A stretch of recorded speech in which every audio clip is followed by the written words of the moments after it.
আপনি কি তৃণমূলে কি যোগদান করছেন কি? হ্যাঁ চলেন না আপনি আজকে আপনার প্রথম প্রতিক্রিয়া কি? এই যে মমতা ব্যানার্জি আপনাকে ডাকলো, এটা প্রথম মুখ্যমন্ত্রী আমাদের গার্জেন, এই রাজ্যের গার্জেন, উনি ডাকছেন এই ডুয়ার্সের ডেভেলপমেন্টের জন্য। নিশ্চয়ই ওনার সাথে বসবো। কেন্দ্র তো একটা প্যাকেজও দিল না চা বাগান, কিন্তু আমার কথাটা শুনলো না। আপনারা জানেন আলিপুরে একটা হসপিটাল আমরা তৈরি করেছিলাম, প্যান্ডেল স্যান্ডেল সব হয়ে গেছে।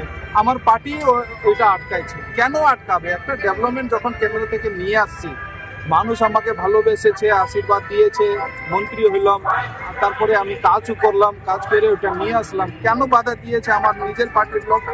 তাহলে এইভাবে কিভাবে মানুষ বিশ্বাস করবে? মানুষ বিশ্বাস করতে পারছে না। এই দলে থেকে আপনি কাজ করতে পারছেন না, তাহলে কি আপনি মুখ্যমন্ত্রীও আসছে এখানে? একটু পিছান প্লিজ, একটু দাঁড়ান, একটু ছবিটা দিয়ে দেন আমাদের। এই ছবি সারাদিন চলুক, একটু পিছান, একটু পিছান।